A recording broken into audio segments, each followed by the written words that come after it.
தஞ்சை மாவட்டம் அண்ணா நகரில் உள்ள தனியார் திருமண மண்டபத்தில் கலர் பெல்ட் மற்றும் பிளாக் பெல்ட் கராத்தே தகுதி தேர்வு நடைபெற்றது.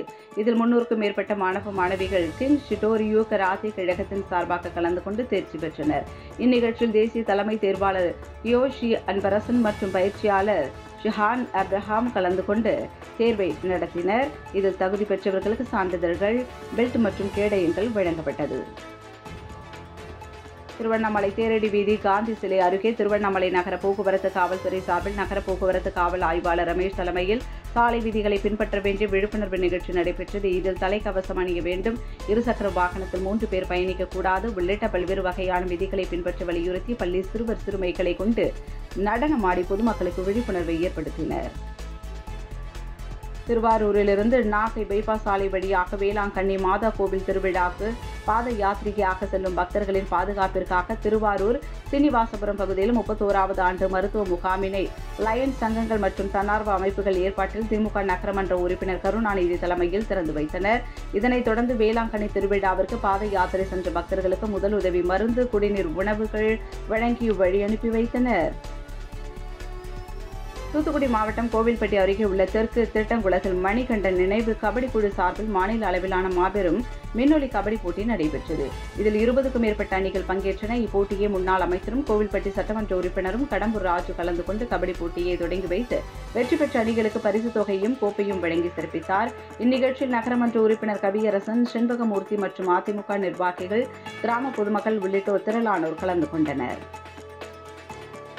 சென்னை கிழக்கு கடற்கரை சாலை அக்கரையில் உள்ள ஜென்மாஷ்டமி திருவிழா பல ஆயிரம் பக்தர்கள் வருகையோடு சிறப்பாக நடைபெற்றது. மேலும் விழாவின் முக்கியமான நிகழ்வாக மகா அபிஷேகம் மற்றும் மகா ஆரத்தி நடைபெற்றது. இதில் திருக்குளத்தில் அழகாக அலங்கரிக்கப்பட்ட தெய்வங்கள், கிருஷ்ணர், ராதை உள்ளிட்ட தெய்வங்கள் ஆராதிக்கப்பட்ட நிலையில் விழாவுக்கு சிறப்பு சேர்க்கும் விதமாக பக்தர்கள் பல்வேறு ஆன்மீக பொருட்கள், புனித புத்தகங்கள் மற்றும் பக்தி உருப்படிகள் அடங்கிய பல சாலைகளில் கண்காட்சி ஸ்டால்கள் அமைத்திருந்தனர். அதில் பக்தர்கள் தங்களுக்கு பிடித்த ஆன்மீக பொருட்களை வாங்கி சென்றனர். திருவள்ளூர் மாவட்டம் திருத்தணி சுப்பிரமணிய சுவாமி திருக்கோவிலில் கிருத்திகை தினம் மற்றும் கிருஷ்ண ஜெயந்தி பொது விடுமுறை தினம் என்பதால் பல்வேறு மாவட்ட மாநிலங்களிலிருந்து ஆயிரக்கணக்கான பக்தர்கள் சுவாமி தரிசனத்திற்கு குவிந்தனர். இந்நிலையில் கோவிலுக்கு செல்லும் வாகனங்கள் கீழேயே நிறுத்தப்பட்டு பேருந்துகளும் இயக்காததால் முதியோர்கள் மற்றும் மாற்றுத்திறனாளிகள் ஆட்டோக்களில் செல்ல வேண்டிய சூழ்நிலை ஏற்பட்டுள்ளது. ஆனால் ஆட்டோக்களில் அதிக கட்டணம் வசூல் செய்வதாகவும் பக்தர்கள் குற்றம் சாட்டிய நிலையில் முக்கிய தினங்களில் பக்தர்கள் வாகனங்கள் நிறுத்தப்படும் இடத்திலேயே போதிய பேருந்து வசதிகளை மலை கோவில் செய்வதற்கு ஏற்பாடு செய்ய வேண்டும் என்று முருக பக்தர்கள் இந்து சமய அறநிலைத்துறைக்கு கோரிக்கை வைத்துள்ளனர். ஆரணி போலூர் நெடுஞ்சாலையில் உள்ள மலையாம்பட்டு கிராம கூற்றோடு அருகே ஆரணி நகர காவல் நிலைய போலீசார் வாகன சோதனையில் ஈடுபட்டிருந்தனர். அப்போது ஆரணி நோக்கி வந்த ஆட்டோவை சோதனை செய்தபோது அரசால் தடை செய்யப்பட்ட போதைப் பொருட்களான ஹான்ஸ், குட்கா, புலிப்ஸ் பாக்கெட்டுகள் அடங்கிய 16 மூட்டைகளில் 3 லட்சம் மதிப்புள்ள 165 கிலோ எடை கொண்ட போதைப் பொருட்கள் போலீசார் பறிமுதல் செய்து போதைப் பொருள் விற்பனையில் ஈடுபட்ட 3 நபர்களையும் கைது செய்து வேலூர் மத்திய சிறையில் அடைத்தனர்.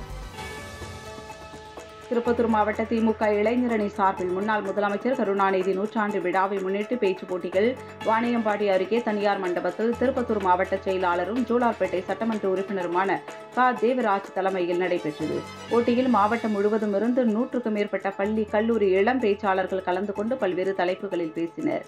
இறுதியாக சிறப்பாக பேசிய 20 பேச்சாளர்களுக்கு தலா ரூபாய் 10,000 ஊக்கத்தொகையும் பாராட்டு சான்றிதழ்களும் வழங்கியுள்ளனர்.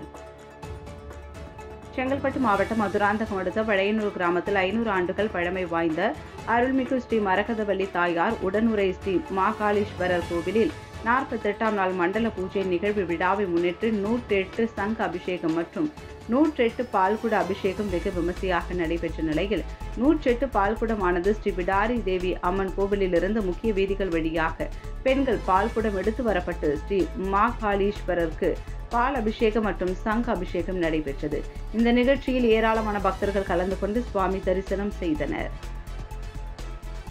மதுரையில் அனுஷத்தின் அனுக்கிரகம் அமைப்பின் நிறுவனர் நெல்லை பாலி ஏற்பாட்டில் SS காலனியில் உள்ள காஞ்சி மகா பெரியபா கோவிலில் கிருஷ்ண ஜெயந்தி விழா கொண்டாடப்பட்டது. இதனை முன்னிட்டு மதுரையின் பல்வேறு பகுதிகளில் இருந்து சிறுவர் சிறுமியர்கள் கிருஷ்ணர் ராதை வேடம் அணிந்து வந்திருந்தனர். கோவிலுக்கு வந்த அத்தனை கிருஷ்ணர் ராதைகளுக்கு ஆடிட்டர் சேது மாதவா பரிசு மற்றும் சான்றிதழ் வழங்கினார். இதைத் தொடர்ந்து SS காலனியில் உள்ள ஸ்ரீ மகா பெரியவா கோவிலில் கிருஷ்ணர் ராதை சிலை மற்றும் ஸ்ரீ மகா பெரியவர் சிலை வெள்ளி பாதுகைக்கு சிறப்பு தீபாராதனை நடைபெற்றது.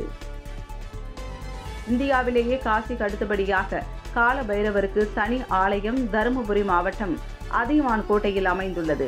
இக்கோவிலில் மாதந்தோறும் தேய்பிறை அட்டமி நாளில் தமிழகத்தில் பல்வேறு மாவட்டங்களிலிருந்தும் அண்டை மாநிலமான கர்நாடகாவிலிருந்தும் ஏராளமான பக்தர்கள் இக்கோவிலுக்கு வந்து தங்களது வேண்டுதலை நிறைவேற்றும் வகையில் பூசணி மற்றும் தேங்காய் தீபமேற்றி வழிபாடு செய்கின்றனர். அதிகாலை முதலே ஏராளமான பக்தர்கள் நீண்ட வரிசையில் சென்று காலபைரவரை வணங்கி வழிபட்டனர். நாம் தமிழர் கட்சியின் தலைமை ஒருங்கிணைப்பாளர் சீமான் தொடர்ச்சியாக மறைந்த அரசியல் கட்சி தலைவர்களையும் காவல்துறை அதிகாரிகளையும் தரக்குறைவாக விமர்சித்து பேசி வருவதால் அவர் மீது உரிய நடவடிக்கை எடுத்து கைது செய்ய கோரி வழக்கறிஞர் கனகவேல் பாண்டியன் மதுரை காந்தி அருங்காட்சியகத்தில் உள்ள காந்தி சிலை முன்பு அமைதியான முறையில் உண்ணாவிரத போராட்டத்தில் ஈடுபட்டதால் பரபரப்பு ஏற்பட்டது. இதனை அடுத்து சம்பவ இடத்திற்கு விரைந்து வந்த தல்லாக்குளம் காவல்துறையினர் அவரிடம் பேச்சுவார்த்தை நடத்தி அனுப்பி வைத்தனர்.